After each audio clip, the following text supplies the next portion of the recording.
Como ya mencionó el pastor Alejandro, hoy arrancamos una nueva serie que nos emociona bastante, por varias razones. Pero antes de entrar a estas razones, quiero compartir con ustedes, o quiero comenzar, mejor dicho, esta mañana haciéndoles una pregunta sencilla. Y esa pregunta es, ¿por qué eres cristiano? ¿Por qué crees en todo esto que llamamos cristianismo? Y no quiero asumir que todos aquí somos cristianos. Posiblemente esta es tu primera vez en la iglesia en mucho tiempo, ¿verdad?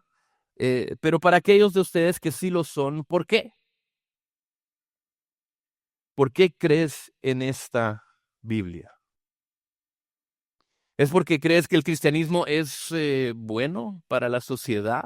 ¿O porque crees que su moralidad y su ética son un beneficio neto para el mundo?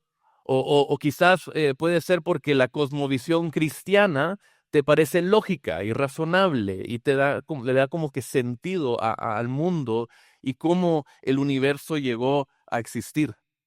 ¿O es porque eso fue lo que creyeron tus padres en tu hogar y la verdad es que no has escuchado otro argumento, mejor argumento en contra del cristianismo? ¿O porque es bastante conveniente ser un cristiano en una cultura predominantemente, mayoritariamente cristiana? ¿O acaso eres cristiano s- simplemente porque te hace sentir bien? Cuando yo pienso en esta pregunta, siempre vuelvo a la respuesta que dio Edith Schaefer, que no está relacionado con el pastor Gerald, pero fue la esposa del teólogo y apologista Francis Schaeffer, no sé si lo conoce, pero cuando a su esposa Edith Schaefer le preguntaron por qué debería ser cristiano, ella respondió, porque es verdad. Y saben, hay un fenómeno interesante ocurriendo en el mundo ahorita en este momento. Y es que hay muchos autores famosos, líderes de opinión, maestros, personas con podcasts, ¿verdad? Personas muy conocidas y muchas de ellas en el pasado profundamente seculares en su manera de pensar, que hoy están abriéndose al cristianismo. Estas personas tienen millones de seguidores y plataformas realmente basadas y creadas sobre filosofías mundanas, pero ahora, hoy, están diciendo cosas como, hay algo diferente, hay algo especial acerca de este tipo Jesús. Y todos en línea, en los comentarios, están especulando y preguntándose si realmente son creyentes o no. Pero lo que yo encuentro fascinante es que muchas de estas personalidades famosas se sienten atraídas por las ideas y los conceptos del cristianismo. Cosas como amar al prójimo como a uno mismo, el ayuno, la generosidad, el hecho de que adoramos a un Dios creador. Les gustan todas estas ideas, les parecen súper interesantes. Pero lo que realmente les cuesta aceptar es la historicidad de Jesús. Es decir, realmente ocurrieron estos eventos en la historia humana, objetivamente, como cosas como el nacimiento virginal, Jesús caminando sobre el agua o incluso la resurrección. Les cuesta aceptar que esto sí en verdad pasó. Y hay personas que dirían cosas como, no importa si estos eventos en la Biblia realmente ocurrieron o no. Lo que importa es que hay buenas enseñanzas en la Biblia y las podemos vivir. Y me pregunto, ¿qué piensan ustedes al respecto? Si un joven en nuestra iglesia se les acercara y les dijera, no importa si todos los eventos alrededor de la vida de Jesús realmente ocurrieron en la historia, igual yo puedo seguir la Biblia y ser como Jesús. Co- ¿Cómo responderían a esa declaración? Bueno, afortunadamente en la palabra podemos encontrar una respuesta a esta perspectiva. Y la realidad es que el Evangelio, según Lucas, el Evangelio que este domingo comenzaremos a explorar, niega completamente la idea de que la historia no importa. Porque este evangelio fue escrito no solo para compartir las enseñanzas de un hombre que puede o no haber sido una persona real, sino que fue escrita como un relato de eventos históricos puesto en papel en la búsqueda de la verdad. Así que, siguiendo los pasos de Lucas, quiero preguntarles, ¿creen ustedes que las cosas y los eventos descritos en este evangelio son realmente ciertos? Que el cristianismo es más que simplemente una filosofía o una cosmovisión o una manera de vivir en el mundo, sino que realmente está anclado en la historia. Que todo esto es objetivamente cierto y que realmente sucedió. Y no puedo enfatizar lo importante, o sea, cuán importante es la verdad y la historia para los cristianos.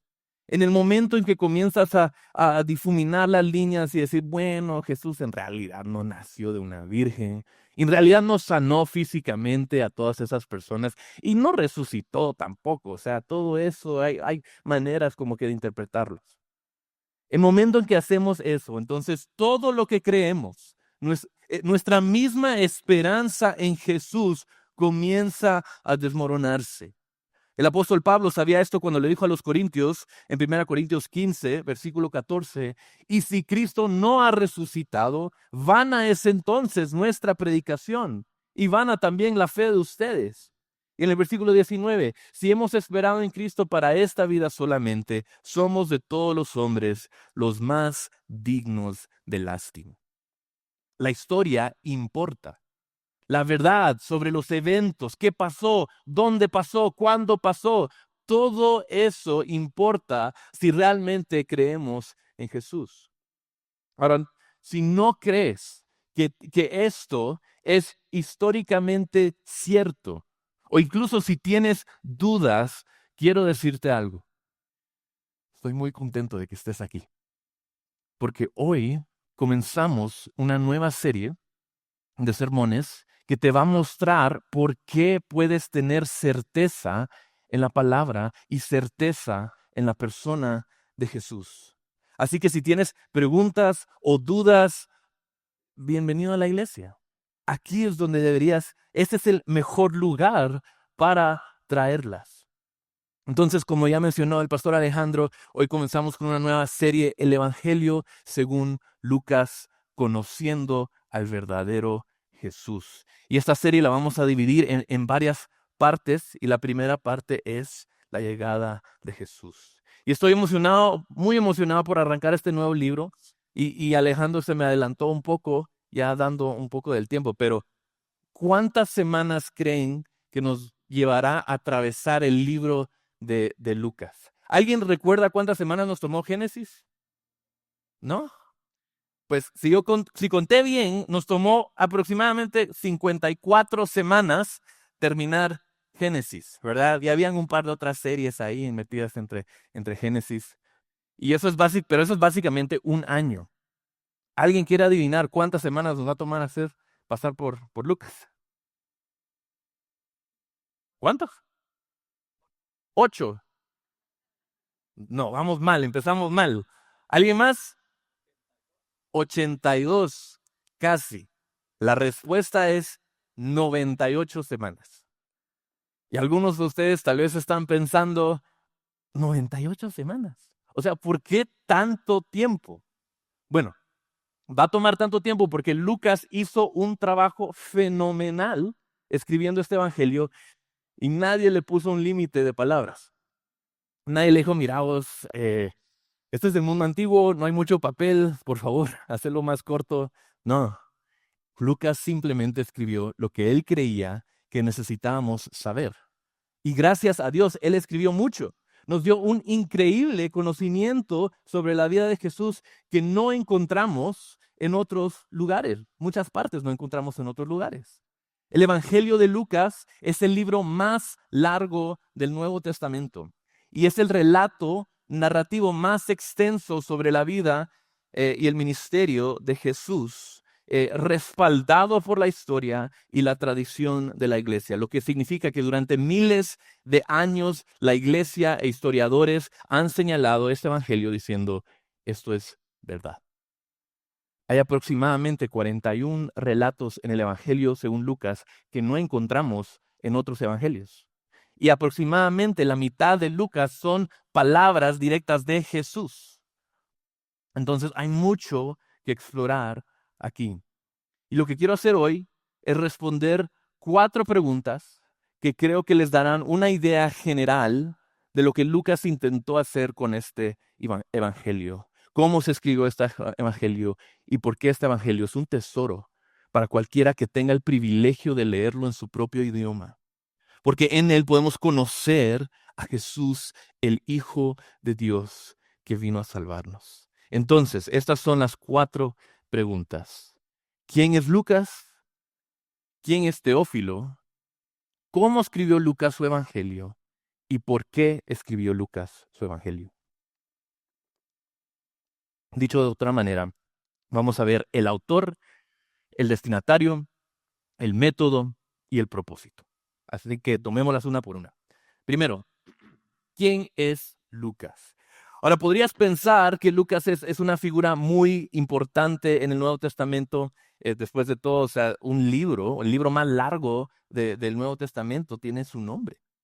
Pero él no entra a la escena con la audacia de Pedro, la elocuencia de Pablo. De hecho, el nombre de Lucas solo se menciona 3 veces en el Nuevo Testamento. Sin embargo, estas breves referencias pintan el retrato convincente de un hombre cuya vida y fe tuvieron un profundo impacto en la iglesia primitiva. Así que imaginen a Lucas un momento.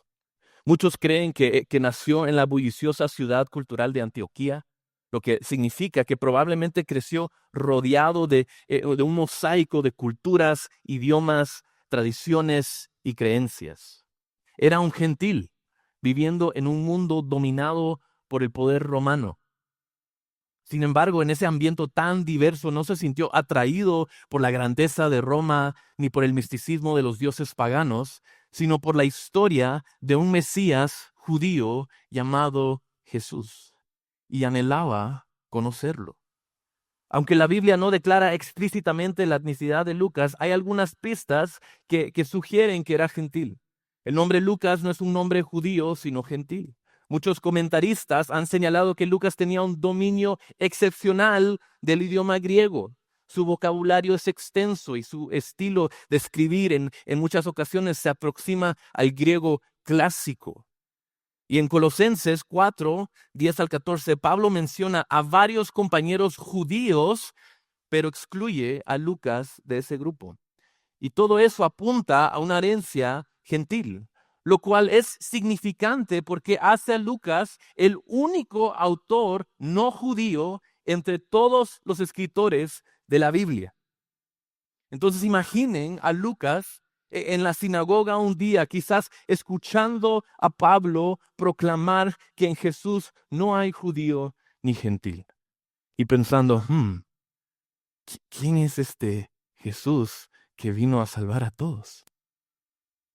Pues Lucas era un hombre que buscaba respuestas, porque buscaba la verdad.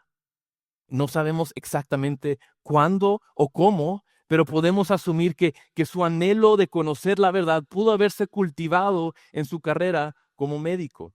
Lucas era un doctor. Él mismo, cuidado meticuloso que dedicaba a sanar a los enfermos, se extendió a su exploración de la fe. Y quizás cuando escuchó rumores de Jesús, el hombre que sanaba leprosos con un toque, que daba vista a los ciegos y levantaba a los muertos, quedó cautivado. La mente de Lucas pudo haber dado muchas vueltas con preguntas como, ¿podría esto realmente ser verdadero? ¿Quién es este hombre? ¿Qué lo hace diferente? Y nuevamente, no sabemos mucho, pero podemos asumir que el punto de inflexión en la vida de Lucas probablemente ocurrió cuando conoció al apóstol Pablo. Y entraré en más detalles sobre su relación en un momento.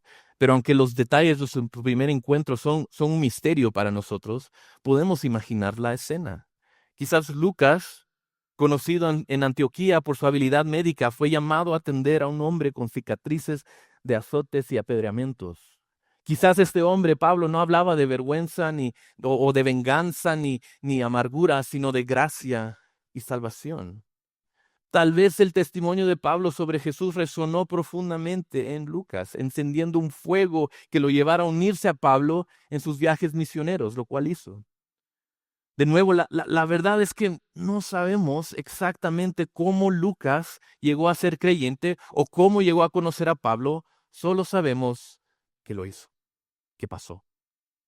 Y es que aunque Lucas escribió mucho sobre Jesús y la iglesia primitiva, porque también es el autor del libro de los Hechos, realmente no escribió mucho acerca de sí mismo.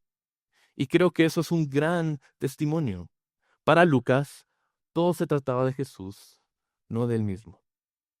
Aún así, quiero compartir tres cosas que sabemos con certeza sobre Lucas y que nos dan una idea de quién era y de su papel en la narrativa de Dios. Entonces, tres cosas que podemos saber con certeza acerca de Jesús. Y ya lo he mencionado un poco, pero primero, Lucas era un médico amado. En Colosenses 4:14, Pablo llama a Lucas el médico amado.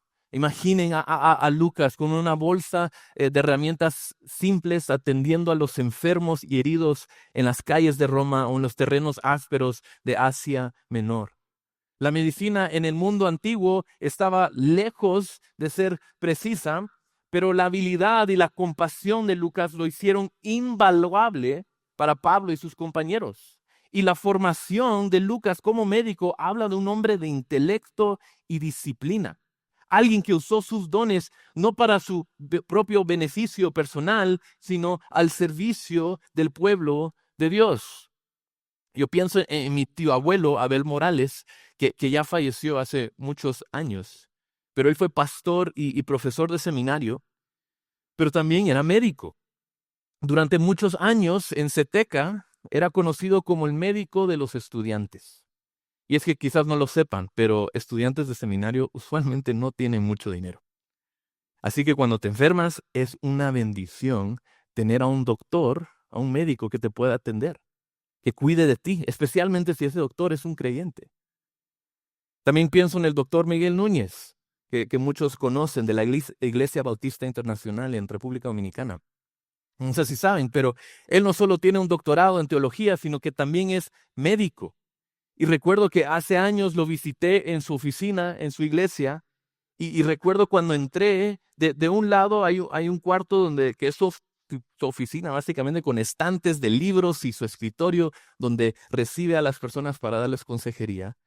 Y de otro lado hay otro cuarto que entras y es básicamente como un salón para recibir a pacientes. Hay una camilla y todo lo que él necesita para atender las necesidades físicas de cualquier persona en necesidad.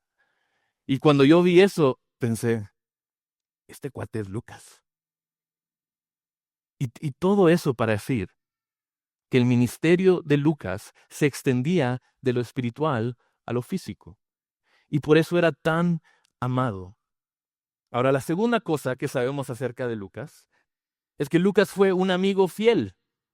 Cuando Pablo enfrentó sus días más oscuros, escribiendo desde una cárcel romana, hizo una declaración simple pero profunda en 2 Timoteo 4, versículo 9, dice, procura venir a verme pronto, pues Demas me ha abandonado habiendo amado este mundo presente y se ha ido a Tesalónica.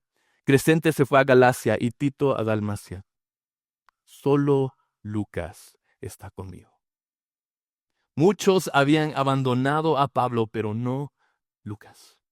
Mientras otros huían del peligro o se cansaban del viaje, Lucas permanecía firme. Imaginen a Lucas sentado junto a Pablo en esa celda oscura y fría, o quizás visitándolo en la cárcel. Tal vez le leía en voz alta las cartas de las iglesias, le llevaba comida o simplemente le ofrecía el consuelo de su presencia. La lealtad de Lucas no era solo hacia Pablo, era hacia Cristo y la misión del Evangelio. Él ejemplificó lo que significa llevar las cargas los unos de los otros, ser un verdadero amigo en tiempos de necesidad. Todos necesitamos y todos deberíamos ser un amigo como Lucas. Y la tercera cosa, Lucas fue un colaborador en el ministerio. En Filemón 1:24, Pablo se refiere a Lucas como uno de sus colaboradores en el ministerio.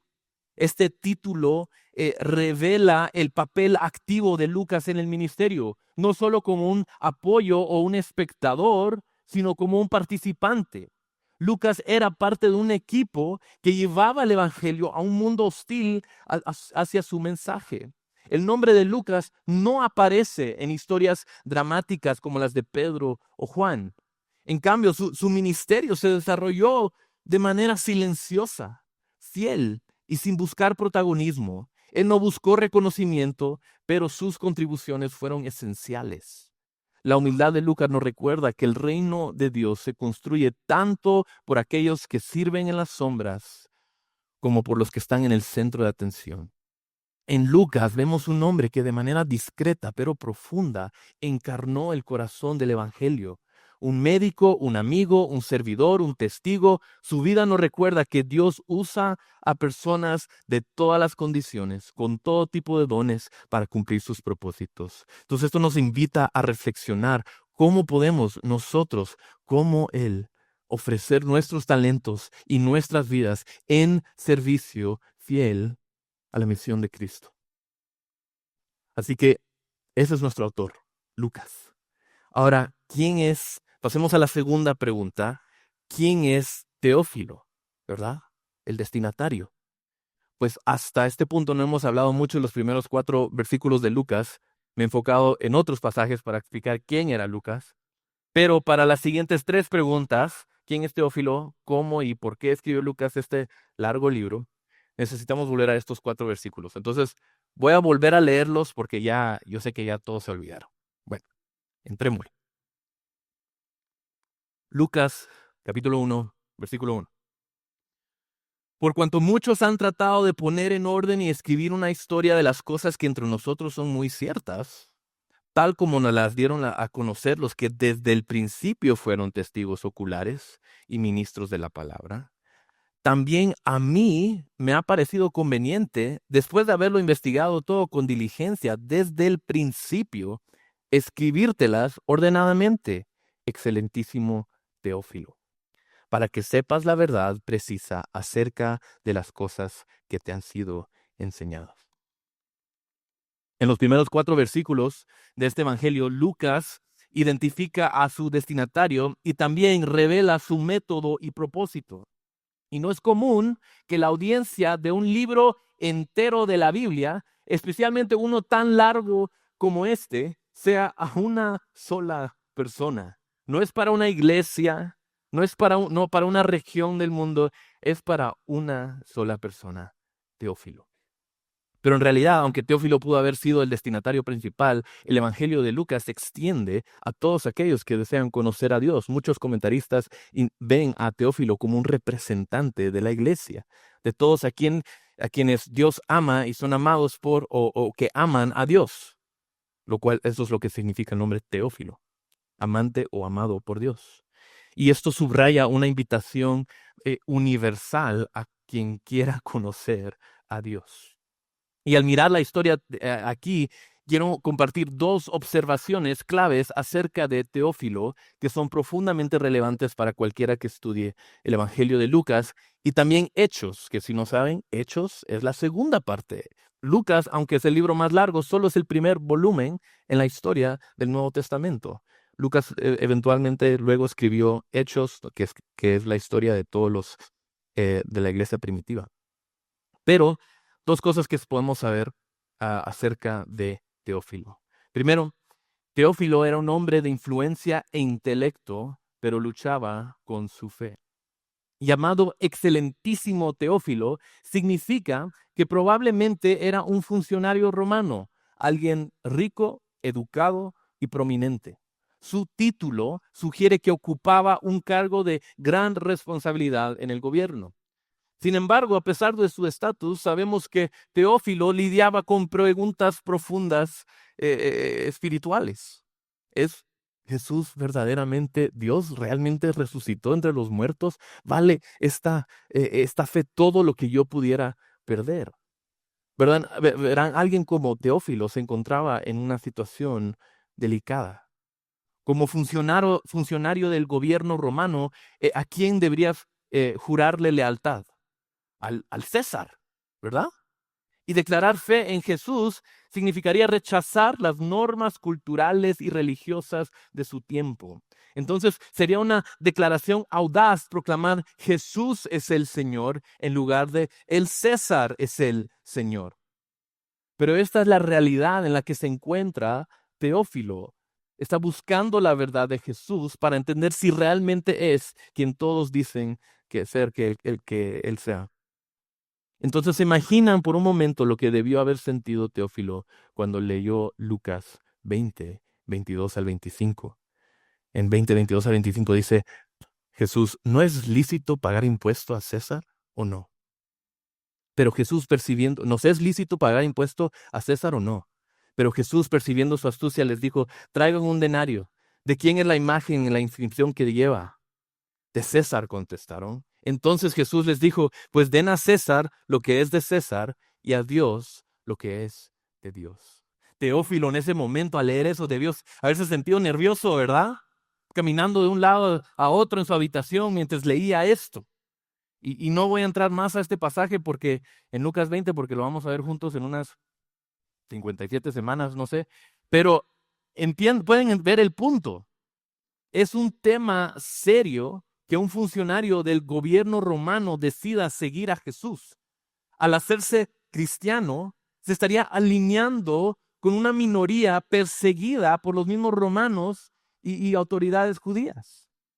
Y por lo tanto es comprensible que alguien que nunca había escuchado o conocido físicamente a Jesús o lo había visto cara a cara quisiera un relato detallado de lo que ocurrió, que quisiera escuchar de los mismos testigos oculares.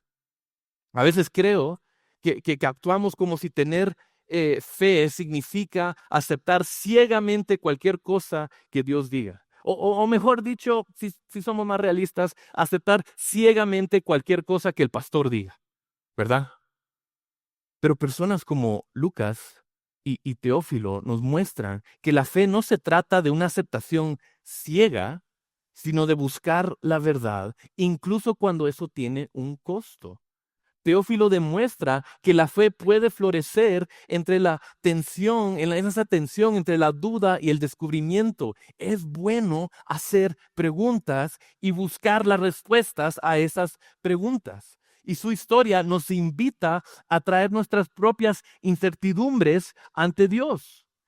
Está bien tener preguntas y querer conocer la verdad. Aquí ha tenido, pues déjenme compartirles un ejemplo primero. Yo he tenido la oportunidad de viajar y visitar y hablar con varios misioneros en el Medio Oriente.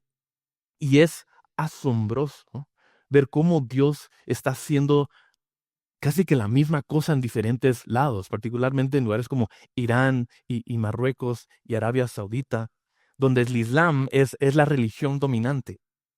Y en todos estos lugares he hablado con personas que me dicen lo mismo. Hay muchos musulmanes que están tan cerca de convertirse en cristianos. Y la razón de esto es porque estos musulmanes están haciendo preguntas. El Islam, por tradición, no es una religión abierta a preguntas o dudas. He escuchado innumerables ejemplos, testimonios de personas, de ex musulmanes, a quienes sus líderes les dijeron que dejaran de hacer preguntas, que simplemente se sometieran a su líder religioso y que obedecieran y ya, dejen de dudar, dejen de preguntar. Así que no es maravilloso de que en las Escrituras podemos ver que el Dios verdadero está dispuesto a escuchar nuestras dudas, nuestras preguntas, que personas como Teófilo no son ejemplos de malos cristianos con poca fe, por querer saber los hechos. No es como que si Dios viera a Teófilo y dijera, ¿en serio? ¿En verdad querés saber qué pasó? Mano, ¿tenés fe? Más fe, por favor. Al contrario, gracias al deseo de Teófilo de querer conocer la verdad, tenemos un relato robusto de la vida de Jesús. un relato que la mayoría de personas podría leer el Evangelio completo en menos de 3 horas. La mayoría de cristianos que conozco, que antes eran musulmanes, llegaron a creer porque comenzaron a hacer preguntas en búsqueda de la verdad. Así que quiero animarte, si quieres conocer más a Dios, abre tu Biblia y empieza a hacer preguntas. La pregunta es, ¿harás el trabajo necesario para encontrar las respuestas? Y una vez que las encuentras, vivirás conforme a ellas, incluso si tiene un costo. Bueno, sigamos adelante. La segunda idea clave sobre Teófilo. Número 2, Teófilo valoró la verdad lo suficiente como para invertir en comprenderla. Escribir una biografía, como lo hizo Lucas, no es algo fácil, rápido ni barato, especialmente en esos tiempos. Alguien tiene que financiarlo. Y podemos suponer que Teófilo no se conformaba con relatos de segunda mano ni con respuestas superficiales. Por eso tradicionalmente se cree que él financió el trabajo de Lucas y por eso él es el destinatario el trabajo de investigar cuidadosamente la vida y el ministerio de Jesús. La introducción de Lucas revela que su obra fue el resultado de una investigación meticulosa que incluso incluyó entrevistas con testigos oculares y un examen minucioso de relatos anteriores. Esta colaboración entonces entre Lucas y Teófilo nos muestra la importancia de valorar la verdad en el Evangelio.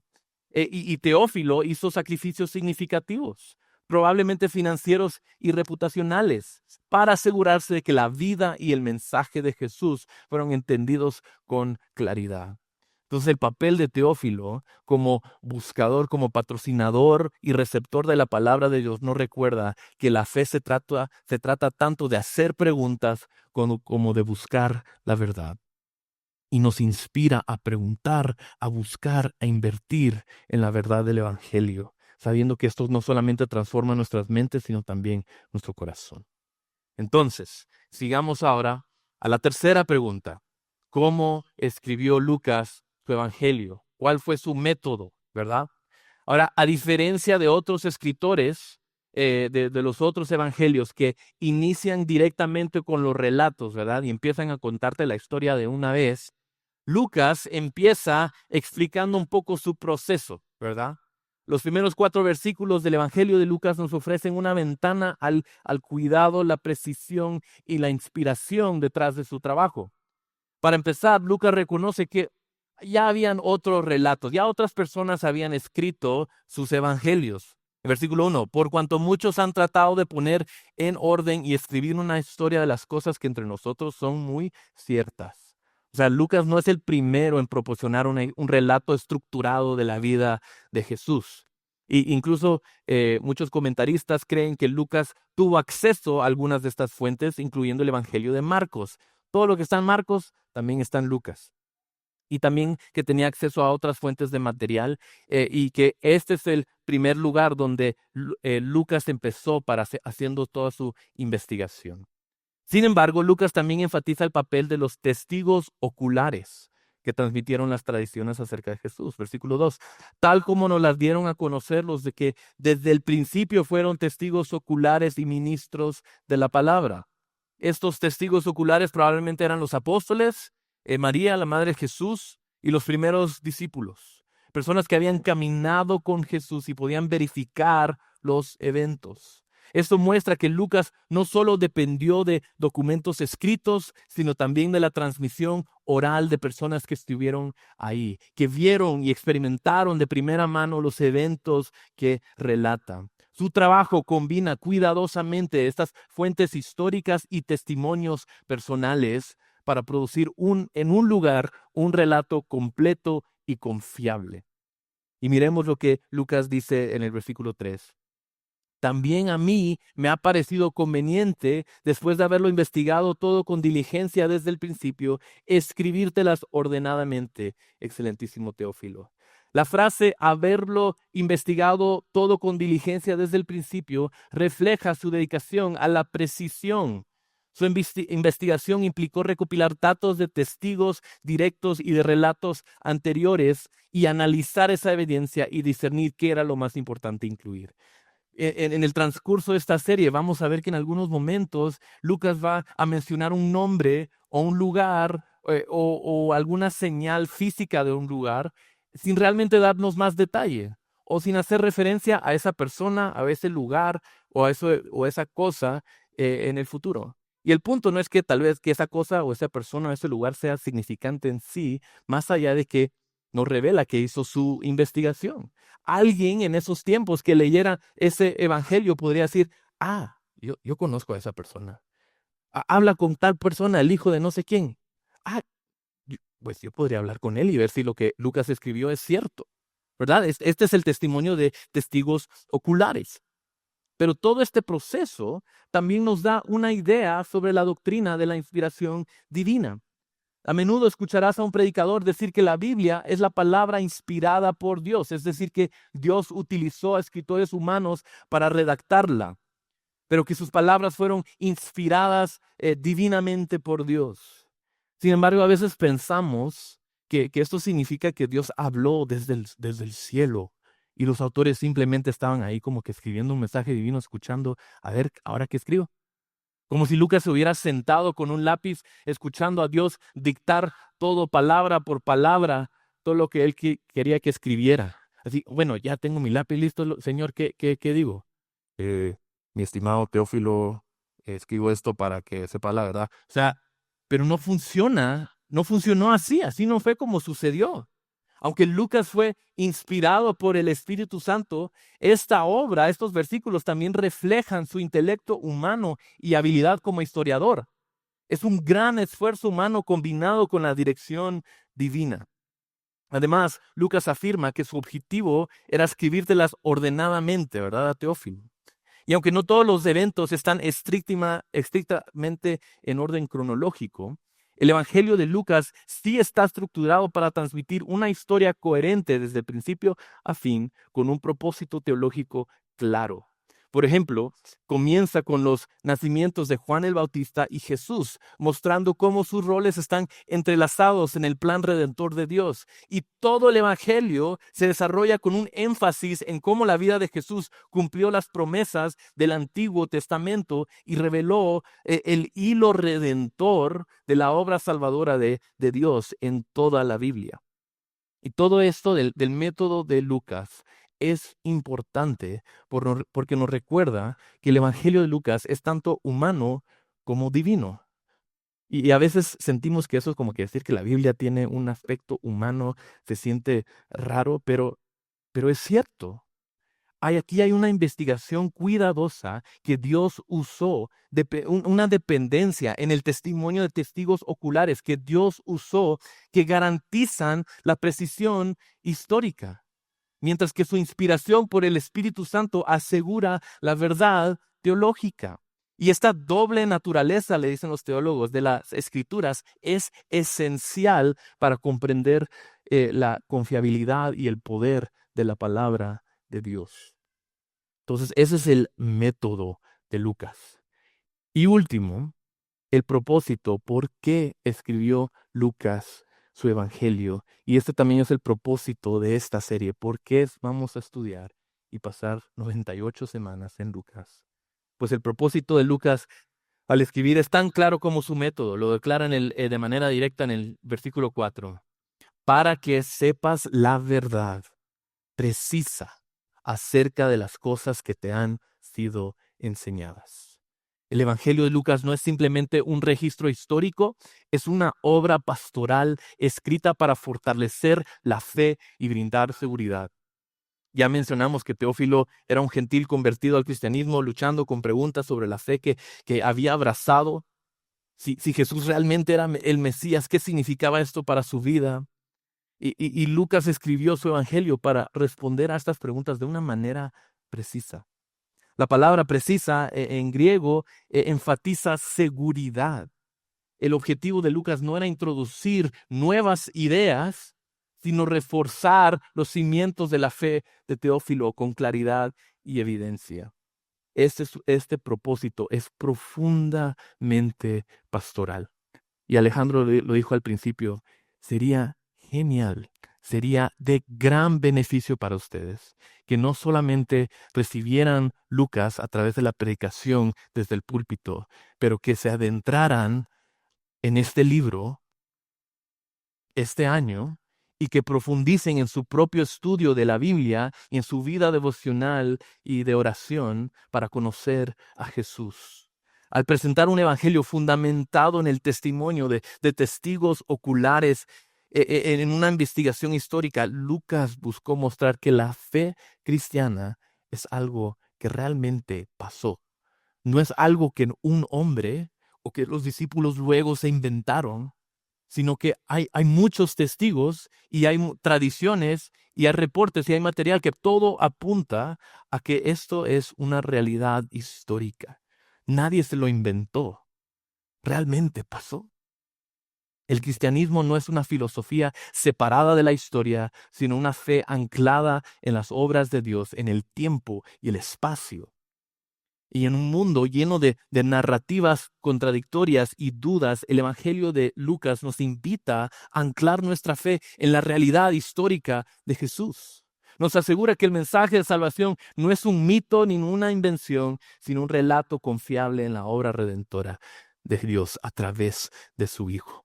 Ahora, yo sé que hoy se siente como que solo estoy dando contexto, y como que no hay un punto, ¿verdad? Y a veces cuesta para un predicador cuando le toca la primera prédica de un libro porque es como la bienvenida o el saludo, la introducción, ¿verdad?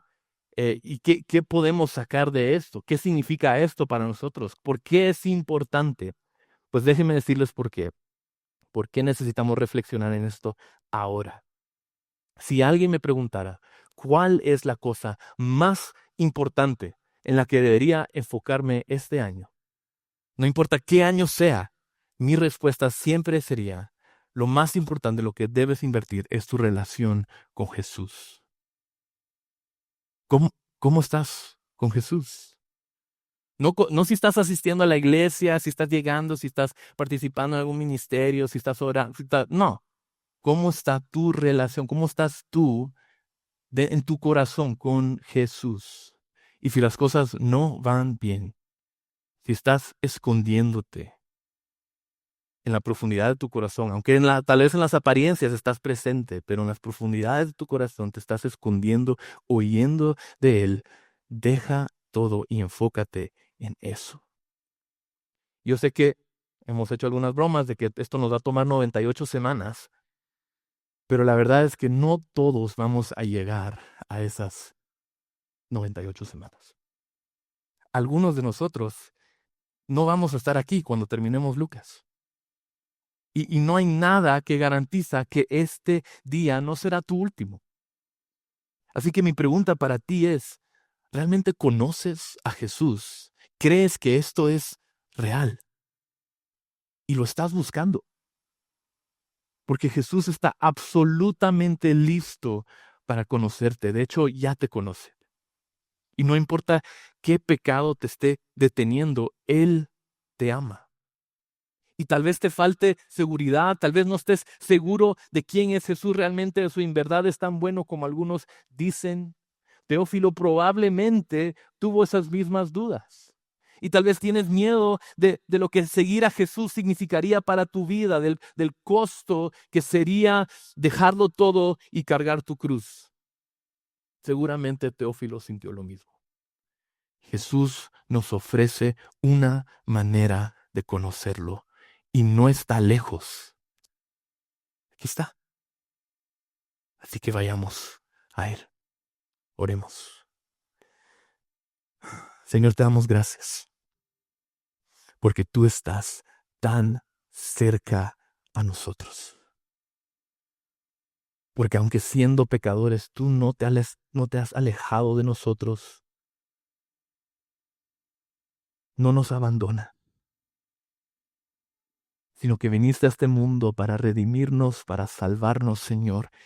Y nos has dado una historia, 4 relatos, 4 evangelios que nos cuentan de tu vida y tu ministerio y tus enseñanzas. Y te damos gracias porque tenemos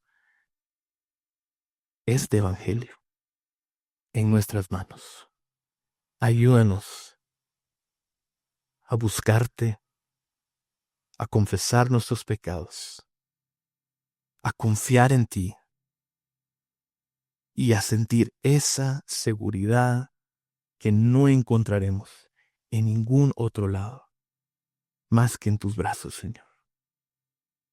Te amamos porque tú nos amaste primero.